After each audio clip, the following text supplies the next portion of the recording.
Film की शुरुआत Alessia से होती है, जो अपनी 40वीं जन्मदिन पर बुरा मूड लेकर उठती है। उसे उम्र बढ़ने और समय के जल्दी बीतने की चिंता है।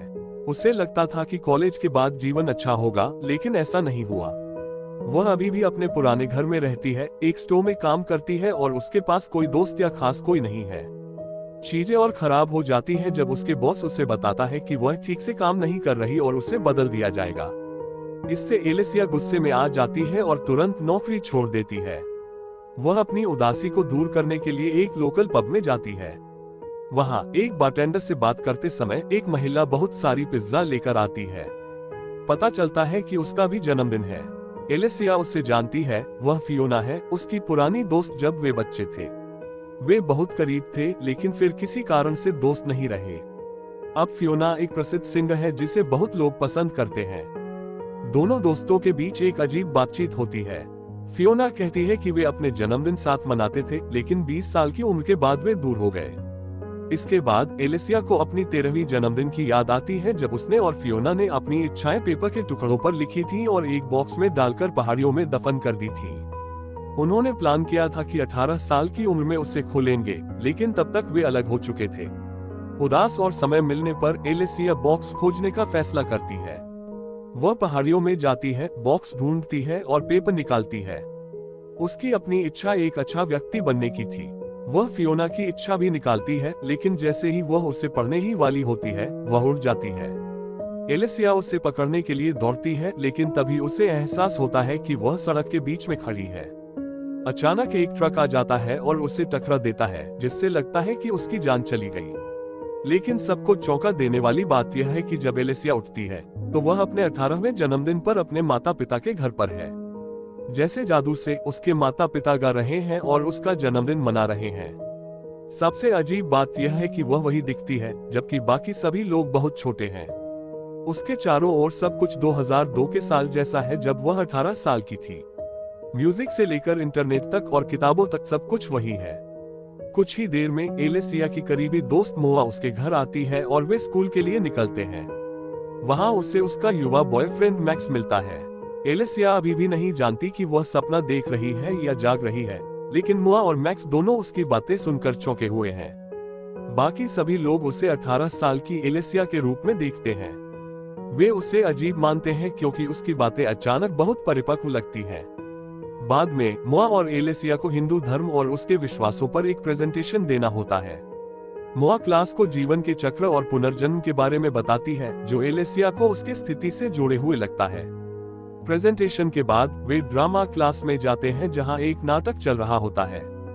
एक युवा फियोना स्टेज पर गाने आती है, लेकिन अचानक सभी लोग चले जाते हैं। फियोना को उसके अलग लुक और लाइफस्टाइल के कारण ज्यादातर क्लासमेट्स नजरअंदाज कर देते हैं। एलेसिया भी क्लास छोड़ देती है और फियोना के प्रदर्शन पर ध्यान नहीं देती, जिससे फियोना अकेली महसूस करती है।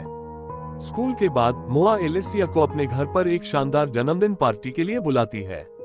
पार्टी में 18 साल के किसी को भी जो चाहिए सब कुछ है, खाना, ड्रिंक्स और एक जीवंत माहौल। पार्टी में एलेसिया देखती है कि फियोना भी कुछ दोस्तों के साथ आई है। वह फियोना से बात करने की कोशिश करती है, लेकिन उसका बॉयफ्रेंड मैक्स रोकता है। एलेसिया अपने दोस्तों के साथ मेल जोल बढ़ाने के लिए फियोना के बारे में गॉसिप करने लगती है, जो स्कूल में अजीब मानी जाती है। बाद में पता चलता है कि एलेसिया अचानक अपने लुक में बदलाव के कारण लोकप्रिय हो गई थी और इसी कारण उसने फियोना से दूरियां बना ली थी। फियोना ने उस बदलाव को नहीं अपनाया और वैसी ही रही। एलेसिया को अपने खोए हुए दोस्ती के बारे में कोई फर्क नहीं पड़ता, लेकिन फियोना अभी भी दोस्त बनना चाहती है। जन्मदिन की पार्टी में एलेसिया पल का आनंद लेने लगती है, क्योंकि यही वह चीज थी जिसकी उसने हमेशा इच्छा की थी। कुछ देर नाचने के बाद वह और मैक्स एक दूसरे के साथ प्यार में पड़ जाते हैं और फिर बेडरूम में जाकर करीबी रिश्ते में आ जाते हैं। अगले सीन में एलेसिया को अचानक महसूस होता है कि 18 साल की उम्र में फिर से लौटकर अपने अतीत को जीने के नए मौके हैं। 40 साल की उम्र में कोई दोस्त या पार्टनर नहीं होने के बाद उसे अब मैक्स के साथ समय बिताना अच्छा लगता है और उसे लगता है कि वे दोनों एक परिवार शुरू कर सकते हैं। हालांकि 18 साल का मैक्स उसकी भावनाओं से घबराया हुआ लगता है और कहता है कि वह गंभीर रिश्ते के लिए तैयार नहीं है। इसके बाद मैक्स उससे ब्रेकअप कर लेता है। एलेसिया बाकी रात अकेले पीती है और बेहोश हो जाती है। अगले सुबह जब वह उठती है तो उसे एक आश्चर्यजनक झटका मिलता है। वह अभी भी अपने माता पिता के घर में अपने 18वें जन्मदिन पर है। ये दिन दिन हो जाता है और एलेसिया एक ही दिन को बार बार जीती रहती है, जबकि बाकी सभी लोग नहीं जानते। शुरू में एलेसिया इन दिनों का आनंद लेती है, लेकिन जैसे जैसे उसे पता चलता है कि वह टाइम लूप में फंसी हुई है, वह बाहर निकलने का रास्ता खोजने की कोशिश करती है। एक दिन वह मोआ को सब कुछ समझाने की कोशिश करती है, लेकिन मोआ विश्वास नहीं करती। समय के साथ एलेसिया को शक होता है कि उसकी बचपन की दोस्त फियोना इसमें समहाउ शामिल है, क्योंकि टाइम लूप फियोना से मिलने के बाद शुरू हुआ था। एलेसिया स्कूल के एक स्टूडेंट प्रोग्राम में फियोना के पास जाती है और मदद की गुहार लगाती है। फियोना, जो अन्य दोस्तों की तरह उसकी चिंताओं को नजरअंदाज नहीं करती, उसे फिल्म ग्राउंडहॉग डे की कहानी के बारे में बताती है, जहां नायक हर दिन वही दिन जीता है जैसे एलेसिया। इसलिए रात को अपनी जन्मदिन पार्टी पर जाने के बजाय एलेसिया फियोना के परिवार के वीडियो स्टोर पर जाती है, लेकिन वह बंद होता है। वह बाहर इंतजार करती है जब तक फियोना घर नहीं लौटती। फिर वे दोनों ग्राउंडहॉग डे फिल्म साथ में देखती हैं। एलेसिया को समझ आता है कि उसे टाइम लूप से बाहर निकलने के लिए एक बेहतर व्यक्ति बनना होगा, लेकिन वह गलत तरीके से मान लेती है कि उसे मोआ और मैक्स के साथ अच्छा होना होगा। अगले दिन एलेसिया मोआ के साथ एक अच्छा दोस्त बनने की पूरी कोशिश करती है। वह हिंदू धर्म पर कई पेपर पढ़ती है और प्रेजेंटेशन में अच्छा करती है। इसके परिणामस्वरूप उन्हें विषय पर अच्छे अंक मिलते हैं, लेकिन ये काम नहीं करता क्योंकि वह मोआ को मैक्स के साथ गॉसिप करते हुए सुनती है। एलेसिया, जो भविष्य से है और उसकी 40 साल की अनुभव और समझ है, जानती है कि मोआ और मैक्स हाई स्कूल के बाद उसके दोस्त नहीं रहेंगे, इसलिए वह उन्हें छोड़ देती है। अंततः उसे एहसास होता है कि फियोना ही वह है जिसके साथ उसे दोस्ती सुधारनी है, और यही एकमात्र तरीका है जिससे वह टाइम लूप से बाहर निकल सकती है। लेकिन यह आसान नहीं होगा। वह एक और जन्मदिन पार्टी में फियोना से मिलती है और अपने संपर्क को काटने के लिए माफी मांगती है। फिर वह फियोना से दोबारा दोस्त बनने का अनुरोध करती है। फियोना को अपने पुराने दोस्त के बिछड़ने की याद आती है और वह एलेसिया की दोस्ती को फिर से शुरू करने के प्रस्ताव को ठुकरा देती है। उस रात एलेसिया और भी उदास होकर घर लौटती है और उसके माता पिता उसे सांत्वना देते हैं, ये कहते हुए कि 18 की उम्र भी एक डरावनी चीज होती है, क्योंकि लोग उस उम्र में बहुत उलझन में होते हैं। शायद इस सोच से एलेसिया को फियोना के साथ दोस्ती सुधारने की प्रेरणा मिलती है। अगले दिन जब वह उठती है और टाइम फिर से उसके 18वें जन्मदिन पर सेट होता है, एलेसिया जल्दी से स्कूल जाती है और ड्रामा क्लास में घुस जाती है। वहां वह फियोना के गाने के प्रदर्शन के दौरान उसकी ओर से खड़ी हो जाती है, जिससे बाकी सभी स्टूडेंट्स को सुनना पड़ता है। फियोना एक भावुक गाना गाती है जो स्पष्ट रूप से एलेसिया के लिए है। प्रदर्शन के बाद एलेसिया फिर से फियोना के पास जाती है, माफी मांगती है और कहती है कि वे पुराना बॉक्स खोदने जाएं क्योंकि आज उनका 18वां जन्मदिन है। हालांकि फियोना नर्म हो चुकी है, लेकिन वह इस विचार को मानने से इनकार कर देती है और एलेसिया अब अकेली ही पहाड़ियों में जाती है।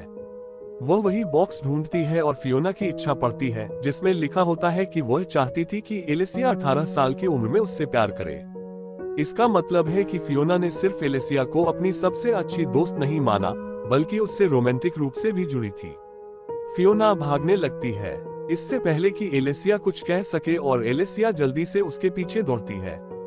एक बार फिर वह सड़क के बीच में फंस जाती है। जैसे फिल्म के शुरुआत में था, एक नीला ट्रक उसे टकरा देता है और वह बेहोश हो जाती है। जब एलेसिया उठती है तो वह चमत्कारी रूप से अपने वर्तमान समय में लौट आती है, जहां वह 40 साल की है और ट्रक के टकराने से बच गई है। सबसे हैरान करने वाली बात यह है कि वह ज्यादातर सुरक्षित है और सिर्फ खरोंच आई है। ट्रक ड्राइवर बाहर आता है और पता चलता है कि वह बड़ा मैक्स है। इतने समय बाद मिलने की खुशी स्पष्ट है। वर्तमान में फियोना के साथ सब ठीक करने के लिए एलेसिया मैक्स से लिफ्ट मांगती है और सब कुछ खुलकर बताती है। मैक्स एलेसिया से पूछता है कि वह फियोना के लिए क्या महसूस करती है। एलेसिया हंसते हुए संकेत देती है कि वह या तो फियोना की पार्टनर बनने के विचार से खुश है या फिर बस प्यार किए जाने से खुश है। कुछ समय बाद एलेसिया फियोना के शानदार घर में पहुंचती है, जहां फियोना अपना 40वां जन्मदिन मना रही है।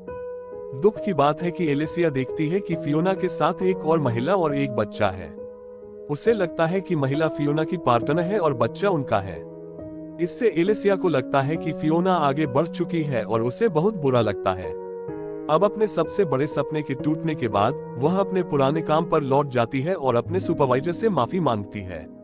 खुशी की बात है कि उसे नौकरी वापस मिल जाती है। एलिसिया अपने माता पिता के साथ समय बिताती है और फिर पहाड़ियों में जाती है जहां उसने और फियोना ने अपनी इच्छाएं दफन की थी। वह वही बॉक्स निकालती है और फियोना की इच्छा फिर से पढ़ती है, जिसमें लिखा होता है कि वह चाहती थी कि एलिसिया उसे प्यार करे। ये पढ़कर एलिसिया बहुत दुखी हो जाती है और सोचती है कि चीजें अलग हो सकती थी। जैसे ही वह जाने की तैयारी करती है, अचानक फियोना वहां आती है और उसके पास बैठ जाती है। एलिसिया को देखकर वह हैरान हो जाती है, लेकिन जल्दी से खुद को संभाल लेती है और फियोना से माफी मांगती है। वह अपनी पूरी जिंदगी उसके साथ बिताने की इच्छा व्यक्त करती है।